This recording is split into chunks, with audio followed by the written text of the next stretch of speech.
Hello guys and welcome back to Best Car Picks.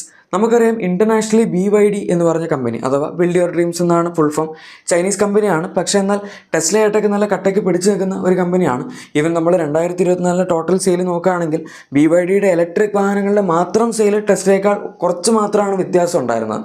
അടുത്ത വർഷം മിക്കവാറും ടെസ്ലയുടെ ഇലക്ട്രിക് വാഹനങ്ങളുടെ സെയിൽസിനെ BYDക്ക് ഓവർടേക്ക് ചെയ്യാനും പറ്റും. അതല്ലാതെ നമ്മൾ മൊത്തത്തിലുള്ള വണ്ടികൾ, അതായത് BYDക്ക് ഇലക്ട്രിക് മാത്രമല്ല ഹൈബ്രിഡ് PHEVs അങ്ങനെ ഒരുപാട് വണ്ടികൾ അവർ വിൽക്കുന്നുണ്ട്. അതുകൊണ്ട് ടോട്ടൽ കമ്പൈൻഡ് സെയിൽ എടുക്കുകയാണെങ്കിൽ BYDയുടെ ടോട്ടൽ സെയിൽ ടെസ്ലയേക്കാളൊക്കെ മച്ച് ഹയർ ആണ്. ഇവർ ലാസ്റ്റായിട്ട് ഇന്ത്യയിൽ ഇറക്കിയ വാഹനം സീൽ എന്ന് പറഞ്ഞൊരു സ്പോർട്സ് കാർ പോലത്തെ വണ്ടിയായിരുന്നു. കാണാനൊക്കെ അത്യാവശ്യം നല്ല രസമുള്ള വണ്ടിയാണ്, നല്ല പെർഫോമൻസും ഉണ്ടായിരുന്നു. ഈവൻ പ്രൈസിങ് ആണെങ്കിൽ പോലും അത്യാവശ്യം ഡീസൻ്റ് ആയിരുന്നു. അതിൽ തന്നെ ബേസ് ചെയ്തിട്ടുള്ള അതിൻ്റെ ഒരു SUV വേർഷനാണ് അവർ ഇനി ഇവിടെ കൊണ്ടുവരാൻ പോകുന്നത്. C-Line 7 എന്നാണ് ഈ വാഹനത്തിൻ്റെ പേര്. ഇതിൻ്റെ ടീസറൊക്കെ അവരിപ്പോൾ ഈ അടുത്ത് കാണിച്ചിട്ടുണ്ടായിരുന്നു. ഈ വണ്ടി വരുന്ന ജാനുവരി 17 ഇന്ത്യയിൽ അൺവെയിൽ ആവാൻ പോകുന്നത്. അതിൻ്റെ റീസൺ നമ്മുടെ ഭാരത് മൊബിലിറ്റി ഷോ ആണ്. ഇഷ്ടംപോലെ വാഹനങ്ങൾ ഭാരത് മൊബിലിറ്റി ഷോയിൽ ഇറങ്ങാൻ പോകുന്നുണ്ട്. ജാനുവരി 17 to 22 അതിൻ്റെ ടൈം പറഞ്ഞിരിക്കുന്നത്. ഈ വണ്ടിയുടെ ഇന്ത്യയിലെ ലോഞ്ച് എന്ന് പറയുന്നത് 2025 ഫസ്റ്റ് ക്വാർട്ടറാണ് പറഞ്ഞിരിക്കുന്നത്. ഓൾമോസ്റ്റ് മാർച്ചൊക്കെ ആകുമ്പോഴേക്കും ലോഞ്ച് ആവും എന്ന് കേൾക്കുന്നു. എന്തായാലും ഡിസൈൻ വൈസ് അല്ലെങ്കിൽ മൊത്തത്തിൽ ഈ വാഹനത്തിൻ്റെ ഒരു ഓവർവ്യൂ പോലെ നോക്കാനാണെങ്കിൽ ഫ്രണ്ടിലത്തെ ഡിസൈൻ ഓൾമോസ്റ്റ് നമുക്ക് സീൽ പോലൊക്കെ തന്നെ തോന്നും. അവർ C ഷേപ്പ് പോലെ DRLs കൊടുത്തിട്ടുണ്ട്. കംപ്ലീറ്റ്ലി LED ഹെഡ് ലാംപ്സ് ആണ് ഇതിൻ്റെ അകത്ത് വരുന്നത്. പിന്നെ വണ്ടി SUV ആയതുകൊണ്ട് തന്നെ ഒരു ഇത്തിരി ഹൈറ്റ് തീർച്ചയായും സീൽ വെച്ച് കമ്പയർ ചെയ്യുമ്പോൾ ഇതിന് കൂടുതലാണ്. സീൽ കുറച്ച് ലോസ്ലങ് ആയിട്ടുള്ള ഒരു വാഹനമാണ്, പക്ഷേ മൊത്തത്തിലുള്ള ഫ്രണ്ട് കാണുമ്പോൾ നമുക്ക് സീൽ തന്നെയാണ് ഓർമ്മ വരുന്നത്. പിന്നെ ഇതൊരു ഡെഡിക്കേറ്റഡ് EV പ്ലാറ്റ്ഫോമിൽ വരുന്ന വണ്ടി ആയതുകൊണ്ട് തന്നെ അവർ ഫ്രണ്ടിലൊരു സ്റ്റോറേജ് സ്പേസ് കൊടുത്തിട്ടുണ്ട്. 58 ലിറ്റേഴ്സിൻ്റെ ഫ്രണ്ട് സ്പേസ് ആണ് നമുക്ക് ഈ വാഹനത്തിൽ വരുന്നത്. അഗൈൻ അത്യാവശ്യം ഡീസൻ്റ് ആണ്. ഇനിയിപ്പോൾ ഈ വാഹനത്തിൻ്റെ സൈഡ് പ്രൊഫൈൽ നോക്കുകയാണെങ്കിൽ നമുക്ക് അപ്പം തന്നെ അറിയാൻ പറ്റും C-Line ഒട്ടും ചെറിയ വണ്ടിയല്ലായിരുന്നു. അപ്പോൾ പിന്നെ അത് ബേസ് ചെയ്തിരുന്ന SUV എന്ന് പറയുമ്പം ഒരിക്കലും സൈസിൻ്റെ കാര്യത്തിൽ ഒരു കോംപ്രമൈസ് ചെയ്യില്ലല്ലോ. 4.8 മീറ്റേഴ്സിനടുത്ത് ലെങ്ത് വരുന്ന ഒരു വാഹനമാണിത്. നല്ല വലിയ വീൽസും അതുപോലെ ഇതിപ്പം ഈ വണ്ടിയുടെ ബാക്കിൽ പ്രൈവസി ഗ്ലാസ് ഒക്കെ ഉണ്ട്, അത് പക്ഷേ ഇന്ത്യയിൽ പോസിബിൾ അല്ല, അതുകൊണ്ട് അത് വരില്ല. പക്ഷേ ഓവറോൾ ഈ വാഹനത്തിൻ്റെ സ്റ്റാൻഡ്സ് ഇങ്ങനെയായിരിക്കും. നമുക്ക് ഫ്ലഷ് ഫിറ്റിംഗ് ഡോർ ഹാൻഡിൽസും അതുപോലെ നല്ല ഒരു നീളമുള്ള ഇത്തിരി എയറോഡൈനമിക് ആയിട്ടുള്ളൊരു പ്രൊഫൈൽ വെച്ചിട്ടാണ് ഈ വാഹനത്തിൻ്റെ സൈഡ് പ്രൊഫൈൽ അവർ കൊടുത്തിരിക്കുന്നത്. കാണുമ്പോൾ എന്തായാലും ഫോട്ടോയിൽ നിങ്ങൾക്ക് നീളം തോന്നിയാലും ഇല്ലെങ്കിലും ഒറിജിനൽ നല്ല വലിപ്പമുള്ള വണ്ടിയാണ്. ഇനി റിയർ പ്രൊഫൈൽ നോക്കുകയാണെങ്കിൽ അവിടെ നമുക്ക് സീല് പോലൊക്കെ തന്നെ തോന്നും, പക്ഷേ അതിൻ്റെ ഒരു ഇത്തിരി ഇവിടെ പൊങ്ങി നിൽക്കുന്ന ഒരു ഇത്തിരി മസിൽ വെച്ച വേർഷൻ എന്ന് വേണമെങ്കിൽ പറയാം. കണ്ടിന്യൂസ് ആയിട്ടുള്ള കണക്റ്റഡ് ടൈൽ ലാംപ്സ് തന്നെയാണ് ഈ വാഹനത്തിൻ്റെ ബാക്കിൽ വരുന്നത്. ഒരു സ്പോയിലർ ഒരു ബാക്കിൽ കൊടുത്തിട്ടുണ്ട്. ആൻഡ് നമുക്ക് ബാക്കിൽ അത്യാവശ്യം നല്ലൊരു സ്പോർട്ടി സെറ്റപ്പിലുള്ള ബമ്പറിൻ്റെ ഡിസൈൻ പോലെയാണ് കൊടുത്തിരിക്കുന്നത്. പിന്നെ ഇതൊരു 5 സീറ്റർ വാഹനമായതുകൊണ്ട് തന്നെ ബാക്കിൽ ഇഷ്ടംപോലെ ബൂട്ട് സ്പേസ് നമുക്ക് കിട്ടുന്നുണ്ട്. 520 ലിറ്റേഴ്സ് ആണ് ഇതിനകത്ത് ഒരു ക്ലെയിം ചെയ്യുന്നത്. അത് പിന്നെ ബാക്കിലത്തെ നമ്മുടെ സെക്കൻഡ് റോ ഫോൾഡ് ചെയ്ത് കഴിഞ്ഞാൽ ഇഷ്ടംപോലെ സ്പേസ് കിട്ടും. നല്ല ഒരു ലോഡിങ് ഏരിയ തന്നെ ഈ വാഹനത്തിൽ അവൈലബിൾ ആണ്. ഇനി ഇതിൻ്റെ ഇൻറ്റീരിയറിലോട്ട് വരികയാണെങ്കിൽ BYDയുടെ വാഹനങ്ങൾ എപ്പോഴും ഇൻറ്റീരിയർ നോക്കുകയാണെങ്കിൽ ചില വണ്ടികൾ അത്യാവശ്യം നല്ല സിമ്പിൾ ആയിരിക്കും, പക്ഷേ എന്നാൽ ഒരുപാട് ഫീച്ചേഴ്സ് ഉണ്ട്. ഇപ്പം അറ്റോത്തിലേക്ക് എടുക്കുകയാണെങ്കിൽ അതിൻ്റെ ഇൻറ്റീരിയർ കുറച്ച് കോംപ്ലക്സ് ആണ്, നമുക്ക് അങ്ങനെ പെട്ടെന്ന് കാണുമ്പോൾ ഇഷ്ടപ്പെടില്ല. അതിൻ്റെ അകത്തും ഇഷ്ടംപോലെ ഫീച്ചേഴ്സ് ഉണ്ട്. ഈ വണ്ടിയുടെ ഇൻറ്റീരിയർ അത്ര ഭയങ്കര ഫ്ലാഷി ആയിട്ട് നിൽക്കുന്ന ഒരു ഇൻറ്റീരിയർ ആയിട്ട് എനിക്ക് തോന്നിയില്ല. കാരണം ഡാഷ്ബോർഡ് ലേഔട്ടൊക്കെ നമ്മൾ നോക്കുമ്പോൾ കുറച്ച് ഗ്ലോസി ബ്ലാക്ക് തീം, അതുപോലെ ഒരു കണ്ടിന്യൂസ് ആയിട്ടുള്ള ട്രീറ്റ്മെൻറ്റ് അങ്ങനെയൊക്കെ ഉള്ളൂ. അല്ലാതെ ഇങ്ങനെ എനിക്കിങ്ങനെ വളരെ ഫ്ലാഷ് ആയിട്ടുള്ളൊരു ഡാഷ്ബോർഡ് ഉണ്ട് എന്ന് കാണിക്കാൻ വേണ്ടി പ്രത്യേകിച്ചൊന്നും കാണിക്കുന്നൊന്നുമില്ല. AC വെൻസിൻ്റെ ഡിസൈനൊക്കെ ആണെങ്കിലും വളരെ നോർമലാണ്. അറ്റോ 3 കണ്ട പോലെ അന്ന് അങ്ങനെ ഭയങ്കര വ്യത്യസ്തമായിട്ട് നിൽക്കുന്ന ഒരു ഇൻറ്റീരിയർ ലേഔട്ടൊന്നും കൊടുത്തിട്ടില്ല. പിന്നെ സ്റ്റിയറിംഗ് വീൽ നോക്കുകയാണെങ്കിലും 4 സ്പോക്ക് സ്റ്റിയറിംഗ് വീലാണ് വരുന്നത്. അതിൻ്റെ അകത്ത് കൺട്രോൾസ് ഉണ്ട്. ഇൻസ്ട്രുമെൻ്റ് ലിസ്റ്റ് 10.25 ഇഞ്ച് മാത്രമേ അതിൻ്റെ അകത്ത് വരുന്നുള്ളൂ, പക്ഷേ അത് കോമ്പൻസേറ്റ് ചെയ്യാനായിട്ട് നമുക്ക് വെർട്ടിക്കലായിട്ടും ഹൊറിസോണ്ടലായിട്ടും റൊട്ടേറ്റ് ചെയ്യാൻ പറ്റുന്ന സ്ക്രീൻ കൊടുത്തിട്ടുണ്ട്. അതൊരു പുതിയ ഫീച്ചർ അല്ല, അറ്റോ 3 സീലിലും ഒക്കെ നമ്മൾ കണ്ടതാണ്. 15.6 ഇഞ്ചാണ് അതിൻ്റെ സൈസ് വരുന്നത്. വളരെ വലിയ സ്ക്രീൻ തന്നെയാണ്, അതിലൊന്നും നമുക്കൊന്നും കുറ്റം പറയാനില്ല. അല്ലാതെ ഫീച്ചേഴ്സ് നോക്കുകയാണെങ്കിൽ ഡ്യുവൽ സോൺ ഓട്ടോ AC ആയിക്കോട്ടെ, ഫ്രണ്ടിൽ ഇലക്ട്രിക് അഡ്ജസ്റ്റബിൾ സീറ്റ്സ്, അതുപോലെ വെന്റിലേഷൻ, പിന്നെ ഹീറ്റിംഗ് ഫംഗ്ഷൻ, അങ്ങനത്തെ എല്ലാ സാധനങ്ങളും ഇതിൻ്റെ അകത്തുണ്ട്. പിന്നെ ഇതിൻ്റെ സെൻറ്റർ കൺസോൾ എടുക്കുകയാണെങ്കിൽ അത് അവർ അത്യാവശ്യം പ്രീമിയം ആയിട്ട് തന്നെ കൊടുത്തിട്ടുണ്ട്. നമുക്കിതിൻ്റെ അകത്ത് ഇഷ്ടംപോലെ സോഫ്റ്റ് ടച്ച് മെറ്റീരിയൽസ് ഒക്കെ അവൈലബിൾ ആണ്. ഭയങ്കര ഫ്ലാഷ് അല്ലെന്നേ ഉള്ളൂ, ക്വാളിറ്റി സ്റ്റാൻഡേർഡ്സ് ഒക്കെ വളരെ ടോപ്പ് നോച്ച് ആണ് എന്ന് തന്നെ പറയും. ഇതിൻ്റെ അകത്ത് ഇപ്പം ഈവൻ സെൻറ്റർ കൺസോൾ നമ്മൾ ഒരു ഗിയർ ഷിഫ്റ്റ് നോബ് നോക്കുകയാണെങ്കിൽ പോലും, അതായത് മോഡ് സെലക്ടർ നോബിലും അവരൊരു ഗ്ലോസി ബ്ലാക്ക് ട്രീറ്റ്മെൻറ്റ് ഒക്കെ കൊടുത്ത് നല്ലൊരു കാണുമ്പം നല്ല രസമുള്ളൊരു ട്രീറ്റ്മെൻറ്റ് തന്നെയാണ് അവിടെ വരുന്നത്.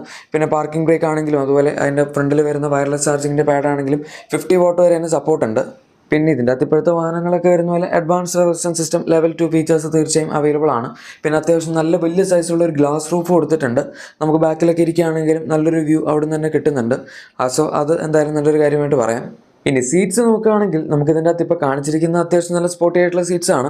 എഗൈൻ ഈ വണ്ടി ഈ സ്പെക്കിൽ ഇന്ത്യയിലേക്ക് വരണമെന്നില്ല, ചെറിയ കുറച്ച് കസ്റ്റമൈസേഷൻസ് ഒക്കെ അവർ വരുത്തും. പൊതുവേ ഏത് വണ്ടി ഇന്ത്യയിലേക്ക് കൊണ്ടുവരികയാണെങ്കിലും അങ്ങനെ കുറച്ച് മാറ്റങ്ങൾ ഇന്ത്യക്ക് വേണ്ടി വരുത്താറുള്ളതാണ്.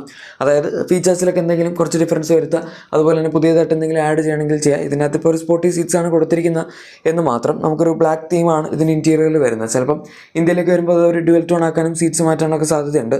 ഇനി റിയർ സീറ്റ് നോക്കുകയാണെങ്കിൽ അവിടെ നമുക്ക് ആവശ്യത്തിന് സ്പേസ് കിട്ടുന്നുണ്ട്. 3 അഡ്ജസ്റ്റബിൾ ഹെഡ് റെസ്റ്റുകൾ, അതുപോലെ ബാക്കിൽ സെൻറ്റർ ആംറെസ്റ്റ്, പിന്നെ 3 പോയിന്റ് സീറ്റ് ബെൽറ്റ്സ് എല്ലാ പാസഞ്ചേഴ്സിനും തുടങ്ങിയ സംഭവങ്ങളൊക്കെ തന്നെ അവൈലബിൾ ആണ്. ആൻഡ് നമുക്ക് ഇതിൻ്റെ അകത്ത് ഇതൊരു ഡെഡിക്കേറ്റഡ് EV പ്ലാറ്റ്ഫോം ആയതുകൊണ്ട് തന്നെ വീൽ ബേസ് മാക്സിമം ഉണ്ട്. അതുകൊണ്ട് റിയർ സീറ്റ് സ്പേസിൻ്റെ കാര്യത്തിൽ വലിയ കുഴപ്പമില്ല. പിന്നെ ഇതിൻ്റെ അകത്ത് അവർ ഉപയോഗിച്ചിരിക്കുന്ന BYDയുടെ ബ്ലേഡ് ബാറ്ററി ടെക്നോളജി വരുന്ന ഒരു ബാറ്ററി സെറ്റപ്പാണ്. അതുകൊണ്ട് തന്നെ ഒരുപാട് ഫ്ലോർ പാൻ ഏരിയ യൂസ് ചെയ്യുന്നുമില്ല. അതുകൊണ്ട് ഇപ്പോൾ ചില EVകളിലൊക്കെ ഫ്ലോർ ഒരുപാട് പൊങ്ങി നിൽക്കുന്നൊരു പ്രശ്നം കണ്ടിട്ടുണ്ടല്ലോ. അത് പൊതുവെ എല്ലാ EVസിലും ഉണ്ട്. പക്ഷേ ബ്ലേഡ് ബാറ്ററി ആകുമ്പോഴേക്കും അങ്ങനത്തെ ഒരു സംഭവം ഇതിൻ്റെ അകത്ത് ഒരുപാട് ഇൻട്രൂസീവ് ആയിട്ട് തോന്നുന്നില്ല. പിന്നെ റിയർ പാസഞ്ചേഴ്സിന് വേണ്ടി ബാക്കിൽ AC വെൻസ്, അതുപോലെ റിയർ വെന്റിലേഷൻ, പിന്നെ ചാർജിങ് പോയിന്റ് തുടങ്ങിയ സംഭവങ്ങളൊക്കെ ഇതിനകത്ത് കിട്ടുന്നുണ്ട്. ഇനി ഇത്രയൊക്കെ കാര്യങ്ങൾ പറഞ്ഞതിന് ശേഷം പറയാനുള്ളത് ഇതിൻ്റെ പവർ ട്രെയിൻ ഓപ്ഷൻസിനെ പറ്റിയാണ്. നിങ്ങൾ ചിലപ്പം അറിഞ്ഞിട്ടുണ്ടാവുമായിരിക്കും നമ്മുടെ മഹീന്ദ്രയുടെയൊക്കെ വാഹനങ്ങളിൽ, അതായത് ഇപ്പോൾ വന്ന് B6 ആയാലും അതുപോലെ XUV9 ആയാലും എല്ലാത്തിനകത്തും ഒരു ബാറ്ററി സോഴ്സ് ചെയ്തിരിക്കുന്ന BYD തന്നെയാണ്. ഇപ്പോഴത്തെ മിക്ക കമ്പനികളും ബാറ്ററി സോഴ്സ് ചെയ്യുന്നത് BYDയിൽ നിന്നാണ്. കാരണം ബ്ലേഡ് ബാറ്ററി ടെക്നോളജി എന്ന് പറഞ്ഞാൽ അത്ര അഡ്വാൻസ്ഡ് ആയിട്ടുള്ളൊരു ടെക്നോളജി ആൻഡ് അത് പ്രൂവണുമാണ്. നമുക്കിങ്ങനെ ബാറ്ററി എക്സ്പ്ലോഡ് ആവുക എന്നൊക്കെ പറയുന്ന സംഭവങ്ങളൊന്നും ഇതിൻ്റെ അകത്ത് ഇപ്പോൾ ഒരു രീതിയിലും കേൾക്കാറില്ല. അവർ നന്നായിട്ട് ട്രൈഡ് ആൻഡ് ടെസ്റ്റഡ് ആയിട്ട് വന്നിട്ടുള്ള ഒരു ബാറ്ററി പാക്കാണ് ഇപ്പോൾ അവരുടെ വാഹനങ്ങൾ കൊടുക്കുന്നത്. അതുകൊണ്ട് നമുക്ക് തീർച്ചയായും ബെഞ്ച് മാർക്ക് ചെയ്യാൻ പറ്റിയൊരു ടെക്നോളജി തന്നെയാണ് ബാറ്ററിയുടെ കാര്യത്തിൽ ഈ വാഹനത്തിനകത്തുള്ളത്. ഇതിനകത്ത് നമുക്ക് മെയിനായിട്ട് ഇൻ്റർനാഷണലി 2 ബാറ്ററി കൺഫിഗറേഷൻസ് ആണ് കിട്ടുന്നത്. ഒന്നൊരു 82.5 kWh ബാറ്ററി പാക്കാണ്. അത് റിയർ വീൽ ഡ്രൈവ് കൺഫിഗറേഷനിലാണ് വരുന്നത്. പക്ഷെ നമുക്ക് ഇതിനകത്ത് rear wheel drive, all wheel drive രണ്ടും കിട്ടുന്നുണ്ട്. ബേസിക് ആയിട്ട് അവിടെ വരുന്നത് ഈ പറയുന്ന 82.5 kWh ബാറ്ററി പാക്കാണ്. 482 കിലോമീറ്റേഴ്സ് ആണ് ക്ലെയിംഡ് റേഞ്ച് വരുന്നത്.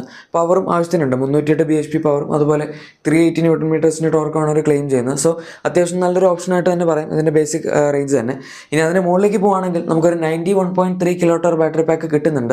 നിങ്ങളിപ്പം ഒന്ന് ആലോചിക്കായിരിക്കും 82.5 91.3 തമ്മിൽ വലിയ വ്യത്യാസം ഇല്ലല്ലോ എന്നുള്ളത്. പക്ഷേ അത് ഓൾ വീൽ ഡ്രൈവിൽ മാത്രമേ നമുക്ക് കിട്ടുന്നുള്ളൂ. അതാണ് അതിൻ്റെ ഒരു ചെറിയ പ്രശ്നവും. കാരണം റേഞ്ച് നമ്മൾ കമ്പയർ ചെയ്യുന്ന സമയത്ത് വലിയൊരു വ്യത്യാസം വരുന്നില്ല. 450 to 500 റേഞ്ചിലാണ് ഇതിൻ്റെ ഓൾ വീൽ ഡ്രൈവ് മോഡലിന് ക്ലെയിംഡ് റേഞ്ച് വന്നിരിക്കുന്നത്. പക്ഷേ അതിപ്പോൾ ഓരോരുത്തരുടെ താല്പര്യം അനുസരിച്ചിരിക്കും. അതിനനുസരിച്ച് പവർ ഇതിനകത്ത് കൂടിയിട്ടുണ്ട്. 523 bhp 690 Nm ടോർക്കുമാണ് ഈ വാഹനത്തിന് all wheel drive setup total power generate ചെയ്യുന്നത്. അതുകൊണ്ട് തന്നെ റേഞ്ച് കുറയുക എന്ന് പറയുന്നത് വളരെ സ്വാഭാവികമായിട്ടുള്ളൊരു കാര്യമാണ്. പിന്നെ കുറച്ചൊക്കെ ഡീസൻ്റായിട്ട് ഓടിക്കുകയാണെങ്കിൽ ആവശ്യത്തിനുള്ള റേഞ്ച് ഇതിനകത്ത് കിട്ടേണ്ടതാണ്. പിന്നെ നമ്മൾ ഈ ക്ലെയിംഡ് റേഞ്ചായിട്ട് പറഞ്ഞിരിക്കുന്നത് ഇന്ത്യയിൽ വണ്ടികളുടെ ക്ലെയിംഡ് റേഞ്ച് വെച്ച് നിങ്ങൾ കമ്പയർ ചെയ്യരുത്.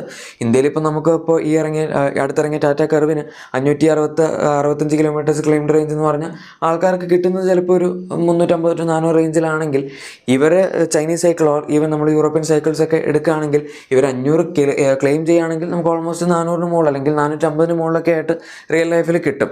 അതുകൊണ്ട് റേഞ്ച് എന്ന് പറയുമ്പോൾ ഇതിനകത്ത് ഏകദേശം ഒരു 400 to 450 അല്ലെങ്കിൽ ഒരു 500 വരെയൊക്കെ നമുക്ക് മാക്സിമം പിടിച്ച് പോകുന്നതുകൊണ്ട് വലിയ കുഴപ്പമില്ല. ബാറ്ററിക്ക് അത്യാവശ്യം നല്ല സൈസും ഉണ്ട്.